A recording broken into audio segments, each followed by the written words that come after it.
बघेल साहब, कैसे देखते हैं आप? सोनिया राहुल को ईडी ने समन भेज दिया। जाहिर तौर पर जांच एजेंसी अपने दायरे में रहकर जो सबूत होगा उसके आधार पर कार्रवाई करेगी, लेकिन दूसरी तरफ कांग्रेस पार्टी प्रेस कॉन्फ्रेंस करती है और मौजूदा केंद्र सरकार को लेकर कहती है कि साहब आप डर बैठा रहे, आप डराने की कोशिश कर रहे हैं। इस विषय में मुझे कहना है कि ईडी है या सीबीआई है या जुडिशरी है, चुनाव आयोग है, ये सब एक संस्थाएं हैं जो स्वतंत्र एवं निष्पक्ष है। ये सरकारों से नहीं चलती हैं।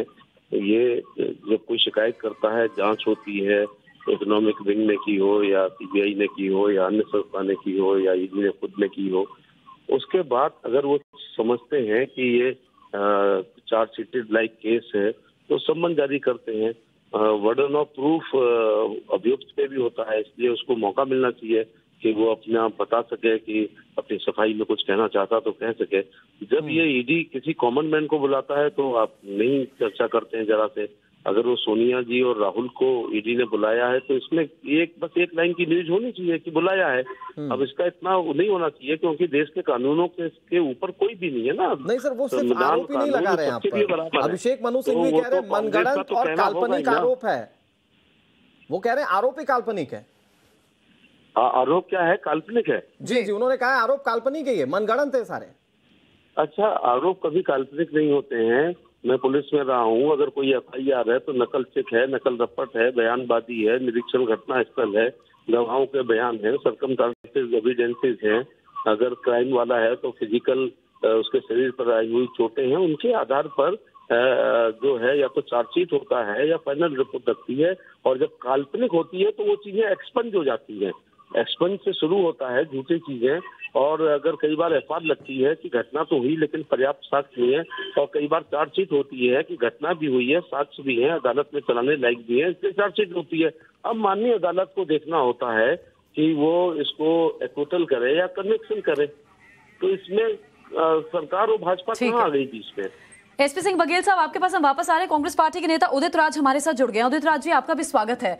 उदित जी, सोनिया गांधी और राहुल गांधी को ईडी ने समन भेजा है, आपकी प्रतिक्रिया? ईडी का काम ही है विपक्ष के लोगों को फंसाना, कांग्रेस के लोगों को फंसाना। चुनाव में जब छापा ईडी मारती है, देखा आपने बंगाल में भी देखा, तो इन संस्थाओं को जिस तरह से मोदी सरकार ने दुरुपयोग करना शुरू कर दिया है, देश का संविधान खतरे में है, ये डरवाने का काम कर रहे हैं। कांग्रेस डरने वाली नहीं है। उदित राज जी, गांधी परिवार के किसी भी सदस्य को समन कोई एजेंसी भेजती है तो आसपास के सब नेता बौखला क्यों जाते हैं? ये क्यों नहीं देखते कि दूध का दूध पानी का पानी हो जाएगा जांच के बाद? आप ये बताइए, क्यों जिसके खिलाफ औरों के खिलाफ बोलते हैं तो कांग्रेस बोलती केवल इनके लिए थोड़ी बोलते हैं? ये तो आपका कहना गलत है। आप मतलब एंकर हैं कि आप बीजेपी के स्पोक्स पर्सन हैं? जहाँ भी ईडी का दुरुपयोग हो रहा है वहाँ हम विरोध कर रहे हैं, केवल एक जगह थोड़ी विरोध कर रहे हैं। उदित राज जी, देखिए बहुत सीधा सा सवाल है। देखिए आप ठीक है, आप अपने दायरे में क्योंकि कांग्रेस नेता हैं, लेकिन कोई भी जांच एजेंसी जो कि नेशनल जांच एजेंसी है, वो बिना सबूत के इतने बड़े राजनीतिक परिवार पर इस तरह से समन तो नहीं भेज सकती। इस बात को तो आप भी समझते हैं। अरे भैया, क्या कोई तो तथ्य होंगे। अब शाहरुख खान के बच्चे को उठा ले गए, हाँ। सरकार ने क्या किया? ये है दुरुपयोग है, सारी एजेंसियां दुरुपयोग में हो रही हैं। कितने एग्जाम्पल मैं दे दूं आपको। ठीक है उदित जी, एसपी सिंह बघेल साहब भी हमारे साथ जुड़े हुए हैं। बघेल जी, उदित राज जी कह रहे हैं संविधान खतरे में है। संविधान को कभी खतरा नहीं होगा जब तक ये गंगा जमुना में पानी रहेगा, है ना, तब तक सूरज चांद रहेंगे, तब तक संविधान को वो खतरा कर ही नहीं है। ये डेमोक्रेटिक कंट्री है। जिस कांग्रेस की वकालत कर रहे हैं उस कांग्रेस ने इंटॉलरेंस का सबसे बड़ा उदाहरण 25 जून 1975 को आपातकाल लगाया था और देश के सब विपक्ष नेताओं को जेल भेजा था, सम्मन भी नहीं किया था। जब ये मुखबिर सूचना मिली है कि जनसंघ के नेता जो रेल की पटरी उखाड़ने जा रहे हैं, बस इस बात पर सब इंस्पेक्टर्स और इनकी तहरीर पर लोग 19 महीने 25 महीने जेल में रहे हैं। तो इस देश का जो जयप्रकाश नारायण को बंद किया है, तो किसी ने लिखा था कि एक बूढ़ा आदमी है मुल्क में, या यूं कहें इस अंधेरी कोठरी में एक रोशनदान है, उन्होंने रोशनदान बंद कर दिया, उनको डायलिसिस पे जाना पड़ा। और तमाम लोग, मुरारजी भाई रहे, चरण सिंह जी रहे, अटल बिहारी वाजपेयी रहे, अडवाणी जी रहे, सभी लोग जेल रहे। असली ब्लैक काला दिन वो था जो डेमोक्रेसी के लिए और संविधान के लिए था, विचार और व्यक्ति की स्वतंत्रता को समाप्त कर दिया था, मौलिक अधिकार तक हमारे चले गए थे और जेल में रहना पड़ा था। तो इनके मुंह से ये बातें अच्छी नहीं लग रही। नहीं, लेकिन अगर थोड़ी सी भी कार्रवाई होती है किसी भी विपक्ष के नेता के खिलाफ, एसपी सिंह बघेल जी, मैं चाहूंगा बहुत छोटा सा रिएक्शन दीजिए, फिर इसी पर जवाब उदितराज जी से, कि ये कहने लग जाते हैं कि साहब केंद्र सरकार अपनी एजेंसीज का दुरुपयोग कर रही है। ये मुमकिन है कि केंद्र में बैठी हुई सरकार जो है वो एजेंसीज को अपने हिसाब से चलाए? एसपी सिंह बघेल जी, में बैठी हुई सरकार किसी को भी देखिए, हमारा गृह राज्य मंत्री का डेटा जो है वो बात कोर्ट तय करेगी। FIR हुई, चार्जशीट हो गए, बेल भी उनकी कैंसिल हुई है, तो कैसे हम संस्थाओं को प्रभावित करते हैं? सबसे बड़ा उदाहरण इसी से आप अंदाजा लगा लो। उदितराज जी, फिर तो सत्ता में आप सालों साल रहे, तो आप लोग तो ऐसे तो आप तमाम एजेंसीज को अपने हिसाब से चलाते रहे होंगे। बंगाल में ये आप बंगाल के जो नेता हैं, इन लोगों ने पहले जिसके ED की नोटिस गई थी, और उधर वहां पर अजीत पवार का और सभी लोगों को, जिसको जो बीजेपी में जाता है उसका सारा मामला ठीक हो जाता है, नोटिस वापिस कर दी जाती है। और जो बीजेपी के बाहर जाता है, CBI, इनकम टैक्स, एक नहीं हजारों केस इसमें हैं। और ये तो सुप्रीम कोर्ट ने संज्ञान लिया, तो ये बहुत बड़ी बात नहीं है। जो आशीष मिश्रा थे, उनको तो वहाँ के राज्य सरकार ने एक तरह से उनको उनकी खातिरदारी किया, उनके घर को क्यों नहीं बुलडोजर चलाया? ठीक है उदितराज जी, सवाल आपसे ये नहीं था कि दल बदलने के बाद किस नेता का क्या हश्र होता है, सवाल आपसे ये था कि कांग्रेस पार्टी ने सालों साल देश में राज किया। देख रहा है, क्या आप लोग जो आरोप अभी बीजेपी पर लगा रहे हैं, केंद्र सरकार पर लगा रहे हैं, आप लोगों ने भी एजेंसियों का इसी तरह इस्तेमाल किया था क्या? बिल्कुल, देखिए, जो इमरजेंसी के पीरियड को पार्टी ने भी एक उसको भी अफसोस जाहिर किया है, लेकिन 100 गुना ज्यादा इमरजेंसी से ये अत्याचार को भी अफसोस 100 गुना ज्यादा। अगर ये श्रीमती इंदिरा गांधी प्रेस से भी मिलती थी, ठीक है, उनका एक जज, ठीक है उदितराज जी, लेकिन कुल मिलाकर लब्बुल ये देश की जनता तक ये जब कार्रवाई की बातें पहुंचती है, समन की बातें पहुंचती है, तो देश की जनता भी कहती है हो जाने दीजिए साहब जांच, जो होगा सच का सच वो सामने आ जाएगा, और आपके पास तो कोर्ट का विकल्प है। उदितराज जी आपका बहुत शुक्रिया, एसपी सिंह बघेल जी आपका बहुत शुक्रिया, रंजीता हमारे साथ लगातार जुड़ी हुई है। रंजीता, लेकिन जो नेशनल हेराल्ड वाला मामला था जिसको लेकर सुब्रमण्यम स्वामी ने कार्रवाई की बात कही थी, अगर समन भेजा गया है तो एक बात तो साफ हो जाती है कि ईडी के पास कोई ना कोई लीड जरूर होगी जिसको लेकर हो सकता है कि ईडी सवाल जवाब चाहती हो और यहां से गांधी परिवार की मुश्किलें बढ़ सकती हैं। देखिए, निश्चित तौर पर ये जो सवाल है, ये बड़ा सवाल है, और इसी तरह के सवाल जो है वो कांग्रेस मुख्यालय में अभी जो प्रेस कॉन्फ्रेंस कर रहे थे रणदीप सिंह सुरजेवाला और अभिषेक मनु सिंह भी वो उठा रहे थे। कह रहे थे मामला 2014 का है, और जो नेशनल हेराल्ड में जो मनी लॉन्ड्रिंग की बात कही जा रही है, नेशनल हेराल्ड अब से नहीं बल्कि आजादी से पहले से चलता आ रहा ये न्यूज़पेपर है, मनी लॉन्ड्रिंग की बात है। कहीं ना कहीं ये बात जो है वो कांग्रेस पार्टी का कहना है कि इसमें मनी लॉन्ड्रिंग जैसी कोई चीज नहीं हुई। यंग इंडिया जो है वो क्योंकि नेशनल हेराल्ड के ऊपर 90 करोड़ से ज्यादा जो है वो कर्ज आ गया था, और उस कर्ज को वेव ऑफ करने के लिए इक्विटी बनाया गया, और इक्विटी के जो ऋण दिए गए यंग इंडिया कंपनी को, वो पैसे कहीं भी बाहर ट्रांसफर नहीं किए गए। जब पैसे बाहर ट्रांसफर नहीं किए गए तो फिर इसमें मनी लॉन्ड्रिंग जैसा कोई मामला निकलकर सामने नहीं आता है। मामला 2014 का और नोटिस अब 2022 में, तो ये पूरी तौर पर राजनीतिक है। 8 जून को सोनिया गांधी और राहुल गांधी दोनों को बुलाया गया है ईडी कार्यालय। कांग्रेस का कहना है कि सोनिया गांधी ईडी कार्यालय पहुंचेंगी, राहुल गांधी विदेश दौरे पर हैं, अगर वो देश लौट गए तो वो भी सोनिया गांधी के साथ शामिल होंगे, ईडी दफ्तर जाएंगे, और अगर नहीं तो राहुल गांधी कुछ समय मांग सकते हैं ईडी से। लेकिन बड़ा सवाल ये कि ये जो पूरा मामला है ये अब बढ़ता जा रहा है, क्योंकि आपको याद होगा कि इससे पहले मल्लिकार्जुन खड़गे जो राज्यसभा में विपक्ष के नेता है, उनको भी ईडी की नोटिस दी गई थी, उनसे भी पूछताछ की गई थी। इसके साथ ही जो कोषाध्यक्ष हैं एआईसीसी में पवन बंसल, उन्हें भी ईडी ने बुलाया था। तो ये तमाम जो चीजें हैं वो सामने आ रही है। सवाल सोनिया गांधी से भी होगा। आपके पास हम वापस लौटेंगे, आप रहिए हमारे साथ। कांग्रेस पार्टी ने क्या बड़े आरोप लगाए हैं, अभिषेक मनु सिंह भी क्या कह रहे हैं, सुनता है। जो कुछ भी रुपया आया यंग इंडिया में, कभी भी ये किसी का आरोप भी नहीं है कि उसको बाहर दिया गया, डिविडेंड दिया गया। जो दे नहीं सकते सेक्शन 25 में। जब वही सब चीज वैसी हैं तो मनी लॉन्ड्रिंग कहां से आती है? अनुच्छेद 50 जो मनी लॉन्ड्रिंग एक्ट के अंतर्गत है, उसके अंदर समझ आप कैसे इशू करते हैं? जो तर्क मैंने अभी आपको बताया, और वो चौथा बिंदु है मेरा, उसके अंतर्गत 2015 में ये केस बंद हो गया था। याद रखिए 2014 के पहले का केस है ये। ईडी की तरफ से ये केस बंद हो गया। हमारे सत्तारूढ़ सरकार के लोगों को अच्छा नहीं लगा, उन्होंने ईडी में लोगों को बदला, हटाया, निरस्त किया अपने पदों से और नया केस खुलवाया प्रेशर डाल के। और उसके बाद अब 7 साल बाद ये समझ दे रहे हैं। जैसा मैंने कहा, कभी उनको यहां से मोड़ना है, ध्यान आकर्षित करना है, कभी इन्फ्लेशन से, कभी जो अभी जीडीपी फिगर हो रहे हैं उनसे, जो विभाजन की भावना चल रही है इस देश में, जो असमंजस की और जो सामाजिक उथल पुथल चल रहा है उससे हटाने के लिए।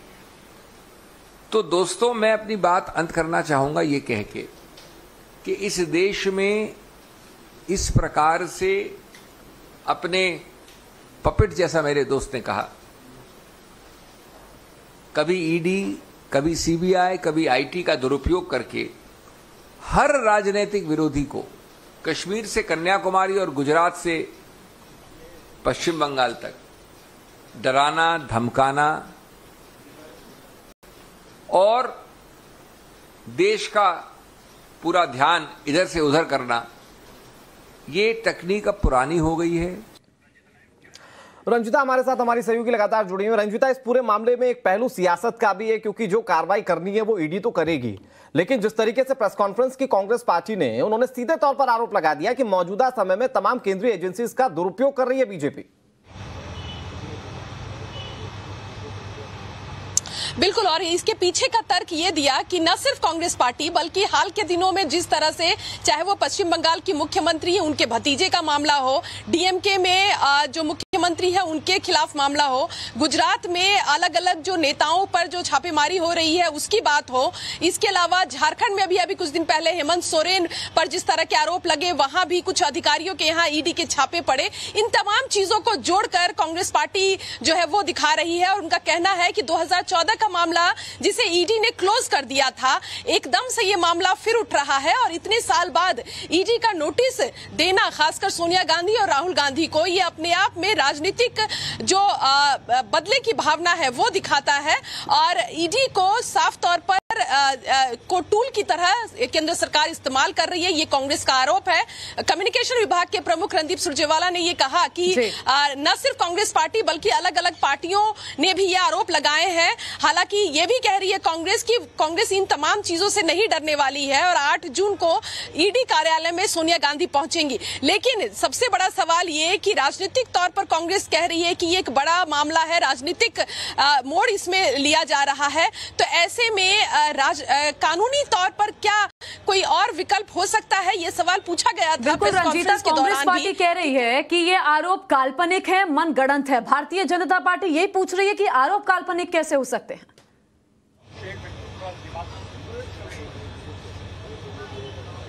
बिल्कुल, तर्क कांग्रेस पार्टी का यही है कि जो 2014 का मामला है, मनी लॉन्ड्रिंग कहा जा रहा है। एक कंपनी जो 90 करोड़ की कर्ज में दबी हुई थी, दूसरी कंपनी ने उसकी इक्विटी उसे बना दिया गया और उनका कहना है कि जो भी पैसे यंग इंडिया में दिए गए वो बाहर नहीं निकाले गए, तो ये मनी लॉन्ड्रिंग का मामला नहीं होता है। लेकिन सवाल ये उठ रहा है कि इतने वक्त बाद जो ईडी का नोटिस दिया गया है गांधी परिवार को, खासकर कांग्रेस की राष्ट्रीय अध्यक्ष सोनिया गांधी और पूर्व जो अध्यक्ष है राहुल गांधी, उनको, इसको कांग्रेस क्या पॉलिटिकली भी एक तरह से भुनाने की कोशिश करेगी? क्योंकि ये सवाल जो है ये बार बार उठ रहा था कि क्या कोई कानूनी रास्ता हो सकता है जिससे सोनिया गांधी को ईडी कार्यालय न जाना पड़े। लेकिन कांग्रेस ने जो अपना जो पॉलिटिकल दाव इस पर खेला है वो ये कि कांग्रेस ऐसी कोई भी कानूनी रास्ता अपनाने की कोशिश नहीं करेगी और सोनिया गांधी ईडी दफ्तर जाएंगी। ये कुछ उसी तरह की तस्वीर सामने आएगी आपको याद होगा कि आज से 4 से 5 साल पहले भी कुछ इस तरह की तस्वीर निकलने वाली थी कि सोनिया गांधी पर इसी तरह के आरोप लगे थे और उस समय भी नेशनल हेराल्ड का ही मामला था और कहा जा रहा था कि अगर गिरफ्तारी जैसी भी इशू अगर होता है, अगर ये मुद्दा आता है तो पूरे देश में आंदोलन होगा और कांग्रेस पार्टी इसे राजनीतिक तौर पर भुनाने की कोशिश करेगी। कुछ इसी तरह का नजारा 8 जून को भी देखा जा सकता है जब सोनिया गांधी ईडी कार्यालय पहुंचेंगी। बिल्कुल रंजिता, मैं वापस आपके पास लौटूं, उसी बीच ये पूरी खबर एक बार फिर दर्शकों को बता देते हैं कि इसमें दरअसल अभी तक की डेवलपमेंट क्या है। सोनिया गांधी और राहुल गांधी को ईडी की तरफ से समन किया गया है। 8 जून को पेश उनको ईडी के सामने होना होगा और ईडी की तरफ से ये नोटिस जारी कर दिया गया है। सोनिया गांधी और राहुल गांधी को दोनों को ईडी के सामने पेश होना होगा। लेकिन जैसे समन जारी हुआ, प्रेस कॉन्फ्रेंस की गई, रणदीप सुरजेवाला, अभिषेक मनु सिंघवी उसमें मौजूद है प्रेस कॉन्फ्रेंस में, और अभिषेक मनु सिंघवी ने कहा कि अगर राहुल गांधी या सोनिया गांधी यहां मौजूद होंगे तो पेश होंगे, अगर यहां मौजूद नहीं रहते हैं तो फिर हम आगे तारीख मांगेंगे। यह अभी तक कहा जा रहा है। अभिषेक मनु सिंघवी की तरफ से साफ कहा गया, वो prevention of money laundering act की धारा 50 का हवाला भी दे रहे थे कि उस धारा के मुताबिक आप समन जारी नहीं कर सकते। तो पहली जो आपत्ति है अभिषेक मनु सिंघवी को इसी के ऊपर है कि भाई ये कानून उनके मुताबिक ये नहीं कहता कि आप समन जारी कर सकते हैं इस तरीके से, तो समन जारी करना गलत है। अभिषेक मनु सिंघवी ने अपनी प्रेस कॉन्फ्रेंस के दौरान कहा कि यह मामला 2014 से पहले का है और उससे पहले मामला खत्म भी हो चुका था। मौजूदा केंद्र सरकार पर, मौजूदा सेंट्रल स्ट्रक्चर पर उन्होंने आरोप लगाया कि उसके बाद सत्ता परिवर्तित होती है। उनके आरोप के मुताबिक एनफोर्समेंट डायरेक्टरेट के अंदर अधिकारियों को बदला गया, कुछ को हटाया गया, कुछ नए लोगों को लाया गया और प्रेशर डाल करके 2015 में यह वापस केस रीओपन कराया गया। यह कहना है अभिषेक मनु सिंघवी का। सुनवाते जरा आपको।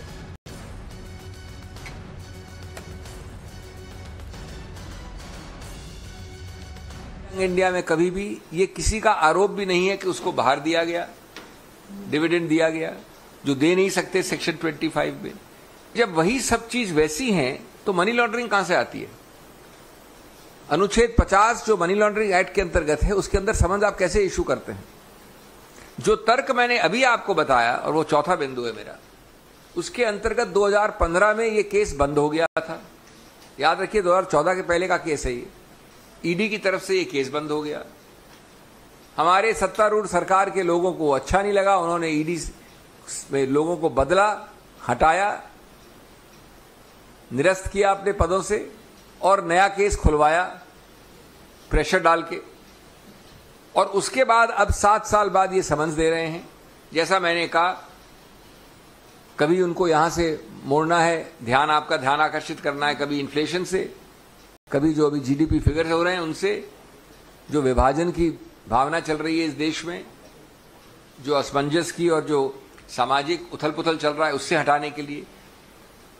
तो दोस्तों, मैं अपनी बात अंत करना चाहूंगा ये कह के कि इस देश में इस प्रकार से अपने पपेट, जैसा मेरे दोस्त ने कहा,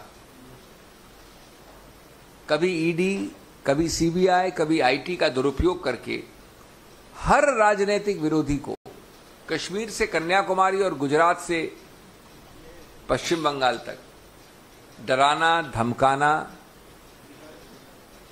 और देश का पूरा ध्यान इधर से उधर करना, ये तकनीक अब पुरानी हो गई है।